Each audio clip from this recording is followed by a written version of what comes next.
عطا کر دے تو صحت یا خدا ہم پر کرم فرما۔ الحمدللہ رب العالمین والصلاة والسلام علی خاتم النبیین، اما بعد فاعوذ باللہ من الشیطان الرجیم، بسم اللہ الرحمن الرحیم۔ الصلاة والسلام علیک یا رسول اللہ وعلی آلک واصحابک یا حبیب اللہ۔ الصلاة والسلام علیک یا نبی اللہ وعلی آلک واصحابک یا نور اللہ۔ مدنی چینل کے ناظرین، الحمدللہ عز و جل پروگرام روحانی علاج لیے ایک بار پھر حاضر ہیں اور آپ کو بھی اس پروگرام میں مرحبا کہتے ہیں۔ اول تاخیر ہمارے ساتھ اس پروگرام میں شامل لینا ہے۔ بہت ساری دعائیں، بہت سارے اوراد و ودائع، بہت سارے نوافل الحمدللہ عز و جل سیکھنے کو ملیں گے انشاءاللہ الکریم۔ آئیے درود پاک کی فضیلت میں آپ کو سناتا چلوں۔ اللہ پاک کی آخری نبی صلی اللہ تعالیٰ علیہ وآلہ وسلم نے ارشاد فرمایا، جسے کوئی مشکل پیش آئے اسے چاہیے کہ مجھ پر درود پڑھے، کیونکہ مجھ پر درود پڑھنا یہ مصیبتوں اور بلاؤں کو ٹالنے والا ہے۔ صلو علی الحبیب صلی اللہ تعالیٰ علی محمد صلی اللہ تعالیٰ علیہ وآلہ وسلم۔ مدنی چینل کے ناظرین، انسانی دل یہ سکون، راحت اور قرب الہی کا طلبگار ہوتا ہے۔ ہر شخص یہ چاہتا ہے کہ مجھے ذہنی اور قلبی سکون اور ایک اطمینان میری زندگی میں آ جائے، اور یہ سکون اسی وقت حاصل ہوتا ہے کہ جب اللہ کے ذکر سے دل ہمارا معمور ہو۔ اور قرآن پاک میں بھی فرما دیا گیا اور واضح فرمایا گیا، الا بذکر اللہ تطمئن القلوب، سن لو اللہ کی یاد ہی سے دل چین پاتے ہیں۔ تو الحمدللہ عز و جل مدنی چینل کے ناظرین، ذکر و اذکار، اوراد و وظائف، دعائیں، یہ وہ روحانی غذائیں ہیں کہ جو نہ صرف مومن کے ایمان کو تازگی بخشتی ہیں بلکہ زندگی کے ہر موڑ پر انسان کی رہنمائی اور حفاظت بھی کرتی ہیں۔ اور آج کے اس پرفتن اور مصروف دور میں جہاں انسان مختلف قسم کی پریشانیوں میں، ذہنی ٹینشنوں میں اور ذہنی تھکن کا شکار ہیں، وہاں روزانہ اللہ پاک کا ذکر کرنا اور مسنون دعائیں، ذکر و اذکار، وظائف کو اپنا معمول بنانا یہ نہایت ضروری ہو گیا ہے۔ اور یہ اعمال بظاہر چھوٹے اور آسان ہیں، مگر ان کے جو اثرات ہیں، جو فوائد نظر آتے ہیں، وہ الحمدللہ عز و جل نہایت عظیم اور دیر پا ہوتے ہیں۔ تو اسی لیے ہمیں چاہیے کہ ہم دن کے مختلف اوقات میں مسنون اذکار کو اپنا حصہ بنائیں، نمازیں پڑھیں، فرائض و واجبات کی پابندی کریں، تلاوت قرآن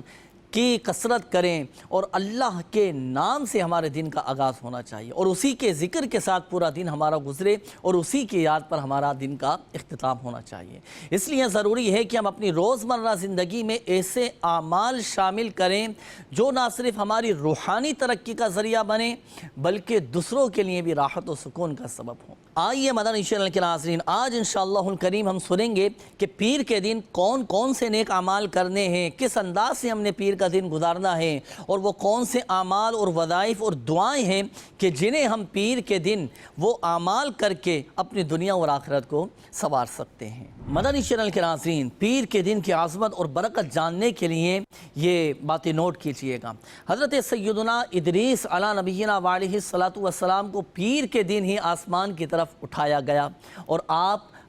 جنت میں داخل ہوئے۔ حضرت سیدنا موسیٰ علیہ السلام پیر کے روز کوہ طور پر آپ تشریف لے گئے۔ اللہ تبارک و تعالیٰ کی وحدانیت کی دلیل یہ پیر کے دن نازل ہوئی، اور الحمدللہ عز و جل پیر کے دن کی ایک خصوصیت یہ بھی ہے کہ حضور صلی اللہ علیہ وآلہ وسلم کی ولادت باسعادت یہ پیر کے دن ہوئی، اور پیر کے دن ہی آپ صلی اللہ علیہ وآلہ وسلم کی نبوت کا ظہور ہوا، اور پیر کے دن ہی ہمارے پیارے آقا صلی اللہ علیہ وآلہ وسلم نے مکہ مکرمہ سے ہجرت فرمائی، پیر کے دن ہی مدینہ منورہ میں داخل ہوئے، پیر کے دن دار فانی سے دار بقا کی طرف رحلت فرمائی۔ آپ صلی اللہ علیہ وآلہ وسلم نے حجر اسود کو پیر کے دن ہی نصب فرمایا، اور ایک روایت کے مطابق بدر میں جو فتح مسلمانوں کو نصیب ہوئی تھی پیر کے دن ہی نصیب ہوئی تھی، اور پیر کے دن ہی سورہ مائدہ یہ نازل ہوئی۔ اللہ پاک پیر کے دن کی برکتیں ہم سب کو نصیب فرمائے۔ اب آئیے مدنی چینل کے ناظرین، میں آپ کو عرض کرتا ہوں کہ پیر کا دن گزارنا کیسے ہے۔ سب سے پہلے تو یاد رکھیے کہ پیر شریف کو پیر کے دن کو ہمارے پیارے آقا صلی اللہ علیہ وآلہ وسلم سے نسبت کی وجہ سے بہت زیادہ شرف حاصل ہے۔ اب دن اس انداز سے گزاریں، اللہ پاک توفیق دے، طبیعت ساتھ دے تو کوشش کر کے پیر کا روزہ رکھ لیجئے۔ پیر کا روزہ رکھنا یہ سنت مبارکہ ہے۔ حضرت سیدنا ابو قتادہ رضی اللہ تعالیٰ عنہ فرماتے ہیں کہ پیارے آقا صلی اللہ علیہ وآلہ وسلم کی بارگاہ میں پیر کے روزے کے بارے میں دریافت کیا گیا تو پیارے آقا صلی اللہ علیہ وآلہ وسلم نے ارشاد فرمایا کہ اسی دن میری ولادت ہوئی اور اسی روز مجھ پر وحی نازل کی گئی۔ مدنی چینل کے ناظرین، آئیے اب میں آپ کو عرض کرتا ہوں پیر کے دن کے کچھ خاص اعمال۔ حدیث پاک میں ہے کہ جو شخص پیر کے دن سورج بلند ہوتے وقت، اچھا اس میں ایک احتیاطیت رکھیے گا ناظرین کہ جب سورج طلوع ہو، طلوع آفتاب کے بعد جب 20 منٹ کا وقت گزر جائے تو اس کے بعد آپ نے یہ نفل ادا کرنے ہیں۔ تو جو شخص سورج بلند ہوتے وقت پیر کے دن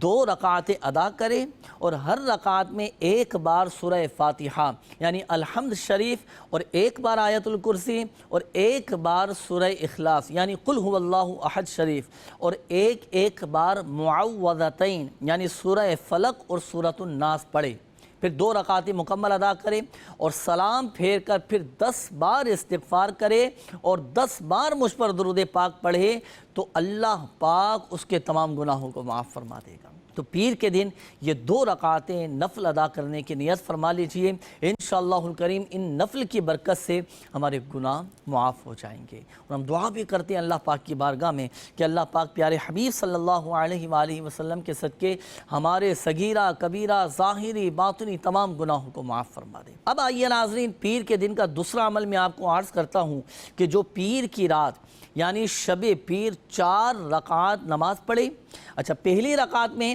ایک بار سورہ فاتحہ اور اس کے بعد 10 بار قل هو اللہ احد شریف پڑھے،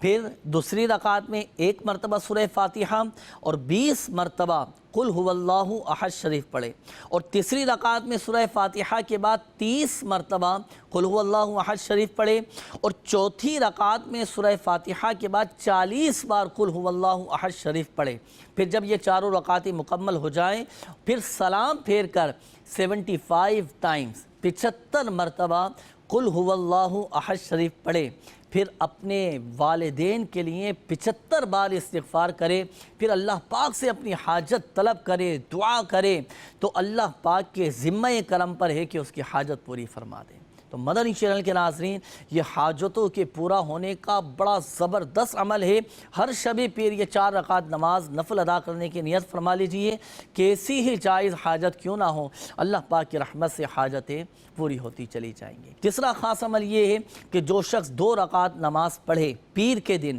اور ہر رکعت میں 15 بار سورہ فاتحہ،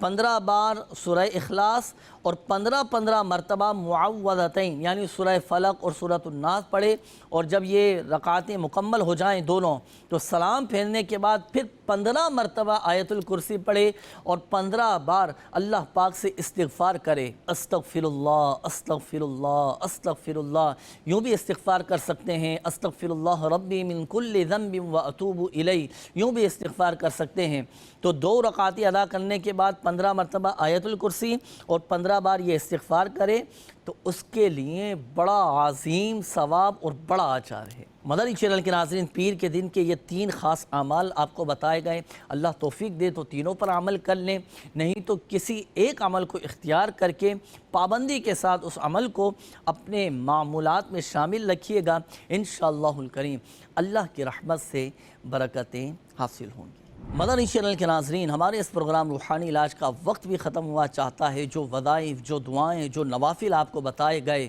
اور پیر کے دن کی جو خصوصیات آپ کو بتائی گئیں، پیر کے دن ادا کیے جانے والے نوافل جو آپ کو بتائے گئے، نیت فرما لیجئے کہ انشاءاللہ الکریم ہر پیر کو یہ اعمال ضرور کریں گے، انشاءاللہ الکریم اللہ کی رحمت سے برکتیں حاصل ہوں گی۔ اللہ پاک پیارے حبیب صلی اللہ علیہ وآلہ وسلم کی دکھیاری امت پر اپنا رحم و کرم فرمائے، فضل فرمائے، عافیت اور سلامتی نصیب فرمائے۔ صلو علی الحبیب صلی اللہ تعالی علی محمد صلی اللہ علیہ وآلہ وسلم۔ عطا کر دے تو صحت یا خدا ہم پر کرم فرما.